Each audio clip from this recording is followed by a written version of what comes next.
Welcome to today's episode of What Does the Law Say? Before we move on, please like, share, subscribe, and drop your comments as well as your questions in the comment section. Thank you.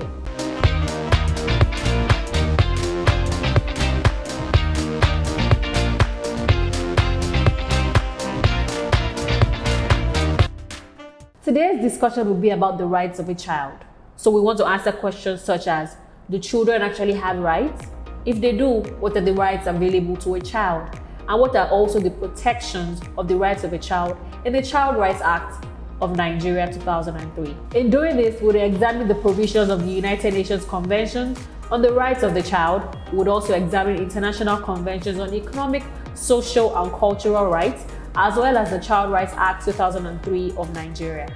So from today's discussion, you might want to, think that, oh, I'm not a child and I'm not married, so I don't have a child. What do I want to learn about the rights of a child?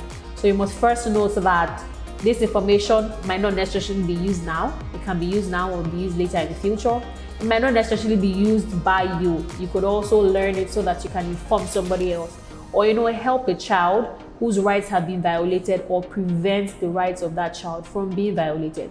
So learning about the rights of the child does not necessarily mean that you're learning it because you're a child or because, you have a child already. You can learn it so that someday when you have a child, you would be able to apply this. The Article 1 of the United Nations Convention on the Rights of the Child provides that a child is any person below the age of 18 years or as the laws of other lands provide. So usually, children are usually regarded as 0 to 18 years. If you are below the age of 18 years, you are seen as a child. So first question, do children have rights? Yes, they do. Children are not just objects to receive command or be ordered by their parents. They also have rights as human beings. The United Nations Convention on the Rights of the Child is the most widely ratified human rights treaty in history.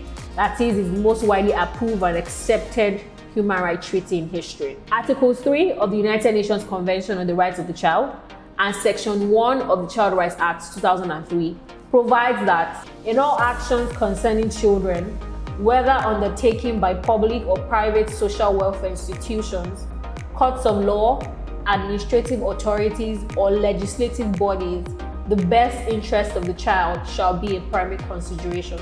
So note that it is the interest of the child that you take into consideration. The primary consideration is the best interest of the child. So you want to make sure that you are doing everything in the interest of the child before you make any move or before you do anything.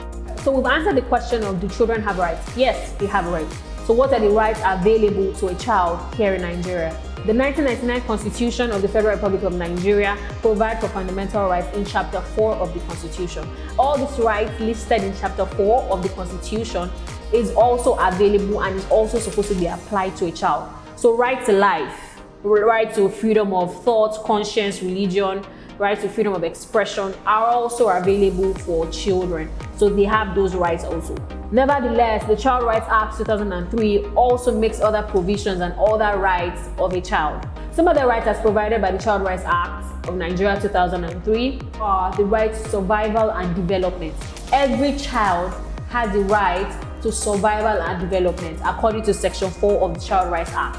Also, every child has that right to be given a name, to have a name. So it is your right to have a name. Your name is not just for decoration or for filling a WAEC form. You have that right. It is your right to have a name. Either it will be given to you on your birth date or any other date that your parents or your legal guardian have desired or have decided to give you that name. You must note that even as children have the rights, fundamental rights that are provided in Chapter 4 of the 1999 Constitution, parents and legal guardians are still to ensure that these rights are protected and then they guide them. So a child doesn't just say, oh, I have the freedom to express myself, I have the freedom of expression, I have the freedom of thought or religion, and I just do whatever it is. Parents and legal guardians provide guidance and direction in the exercise of these rights. So Section 12 of the Child Rights Act 2003 also provides that every child is entitled to rest and leisure and to engage in play, sports, and recreational activities appropriate to their age. So, we rolling tire on the road or we playing around and, having fun, playing sports, playing soccer, and doing all those other things that children do is a right according to the Child Rights Act. It says that children have that right to play, to recreational activities, and to engage in sports that are appropriate to their age. Every child has that right to free, universal, and basic education. It is the right of a child to be educated, and that's what the Child Rights Act in Section 15 provides, that every child has that right to free, compulsory, and universal basic education. And it shall be the duty of the government of Nigeria to provide such education. So maybe it is also a call to the government, a call to action, that it is the right of a child to free, compulsory, and universal basic education. So the government can ensure that at least every person, every child in Nigeria, in Lagos, all over the country goes to school, is entitled to education, and they should enjoy that right to education. Secondly, every parent or legal guardian is to ensure that his child or ward attends at least primary education and junior secondary education. So as long as you're in Nigeria and you're a parent, it is your duty to ensure that your child gets basic education, primary education, junior secondary education. And like people would encourage, or like I would encourage, that they go further and even get more and learn more. However, we know that the situation in the country might not be all the best, but it is your duty as a parent to ensure. You might want to say that, oh, well, yes, I know that my children should go to school and I would always ensure that. But there might be a neighbor, there might be someone down the road, there might be somebody you buy something from just along the road, and you see that his child or her child is there every day not going to school. You can encourage and inform that person to ensure that they give their child or their ward basic education, primary education, junior secondary education. So I recently watched a video of two teenage girls who were trying to work and trying to earn a living from fetching water for people and making money from it. And they have parents. Luckily, somebody was able to help them and interview them and try to help them with whatever they needed. But you can imagine that it might not be your child. You might be educated enough to know that, yes, okay, it is the right of my child to go to school. But some other people around you might not even know that it is the right of that child to education, or might not know that it is their responsibility as a parent to ensure that their children are educated. So you can inform them, you can encourage them. If they need any help as regards that, and you can provide it, you can also do that. So there are many other rights that are provided for in the United Nations Convention on the Rights of a Child, and also in the Child Rights Act 2003 of Nigeria. Many of them are still listed there that I have not mentioned now. However, it is to protect the rights of every child, whether globally or in Nigeria. To move to our third question, what are the protections in place, or what are the protections of the rights of a child that have been provided for in the Child Rights Act? As we've mentioned before in our episode when we learned about marriage, if you've not watched the episode on marriage, you can go back and watch the episode on marriage. In that episode, we talked about the age of consent to marry, and we established the fact that the age of consent to marry, according to the Child Rights Act, the age of 18 years old. Section 21 of the Child Rights Act provides that no person under the age of 18 years is capable of contracting a marriage, or is capable of entering into a contract of marriage. So if a person is below the age of 18 years, he cannot or she cannot contract a marriage. If the person goes ahead to contract that marriage, it will be null and void. You can learn more from the episode where we talked about marriage.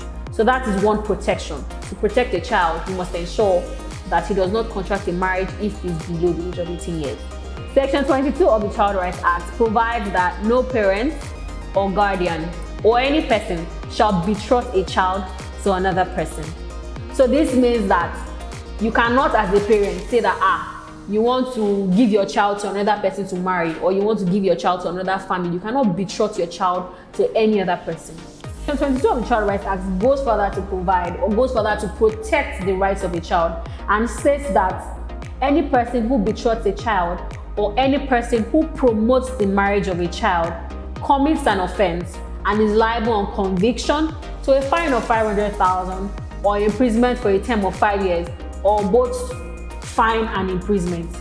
To protect the interest of a child, or to protect the right of a child, you must note always that you cannot betroth a child. You cannot approve child marriage.